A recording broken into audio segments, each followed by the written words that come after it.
Assalamualaikum warahmatullahi wabarakatuh. Salam sejahtera untuk kita semua. Semoga keberkahan senantiasa terlimpahkan untuk kita semua. Amin ya robbal alamin. Rekan-rekan, saudaraku semua, segenap jajaran anggota dan pengurus LPPK dimanapun berada. Dalam video kali ini kita akan membahas terkait dengan manajemen diri yang materinya adalah doa atau permintaan. Karena seringkali kita melihat, mendengar, menyaksikan atau bahkan mengalami sendiri ada kalimat kata-kata yang berbunyi begini, kenapa ya doaku kok terkesan atau bahkan gak pernah dikabulkan. Kemudian timbul mengumpat, Allah itu gak adil, Tuhan itu gak adil. Sebenarnya ketahui dan sadarilah bahwa setiap doa, permintaan itu pasti selalu dikabulkan. Saya katakan pasti, kenapa? Karena Allah itu maha pengasih, maha penyayang, juga maha pemberi.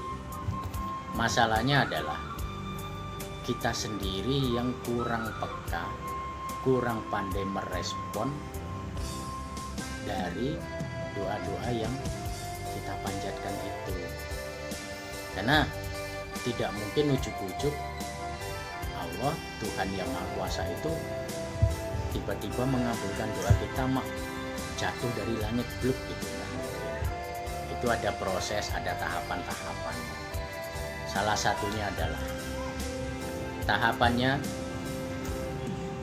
Allah itu akan mengangkat, Tuhan itu akan mengangkat rasa kegelisahan, kegundahan yang bersarang di hati dan pikirannya manusia. Sehingga ketika melakukan satu ibadah dan doa apapun, langkah yang pertama yang kita rasakan itu adalah timbulnya ketenangan.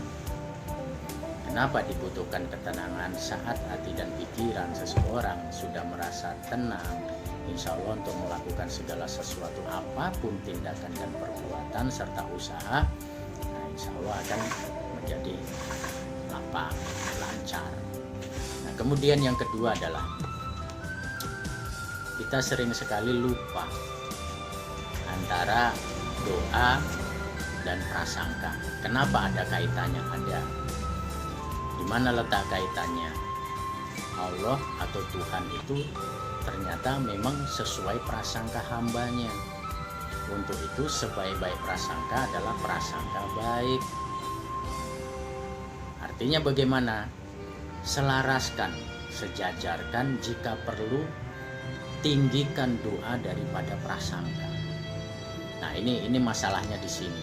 Seringkali kita berdoa 1 jam yang lalu, saat ini kita lupa, bahkan kita tidak pikirkan, bahkan kita tidak rasakan, bahkan kita tidak hayati apa doa yang diucapkan 1 jam yang lalu.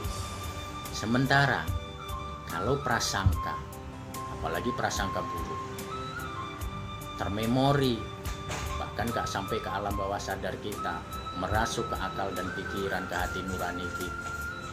Ketahuilah bahwa saat yang bersamaan prasangka yang kuat tertancap erat di dalam memori alam bawah sadar kita itu, tanpa disadari itu sudah memanjatkan gelombang permintaan. Jadi perjalanan antara doa dan prasangka itu kok timpangnya jauh.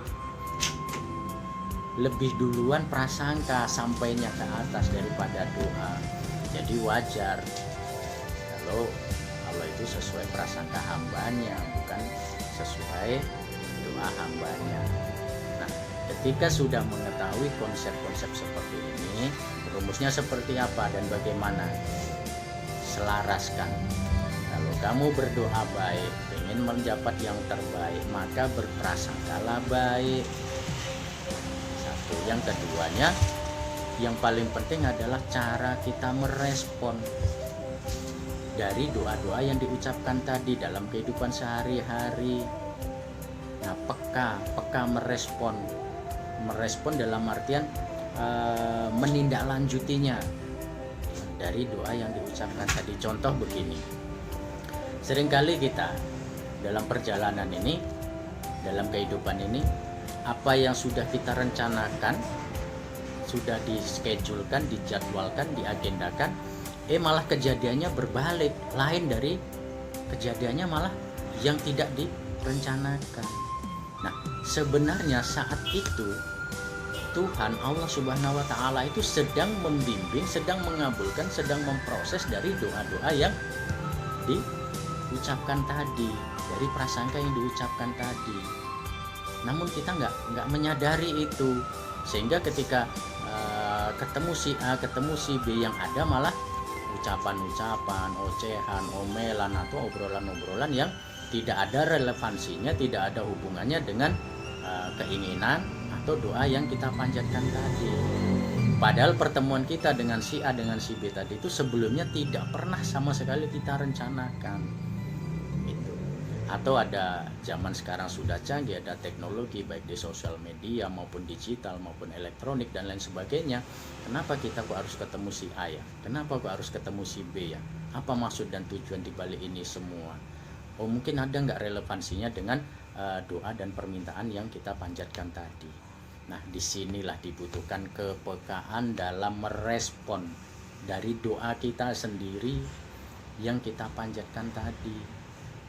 Nah, karena tidak mungkin Allah Tuhan Yang Maha Esa itu mengabulkan doa kita tuh bluk, ujuk-ujuk tiba-tiba langsung datang uang sekarung, kan nggak mungkin begitu. Jadi mari coba mulai diasah diri, ya kan, dilatih.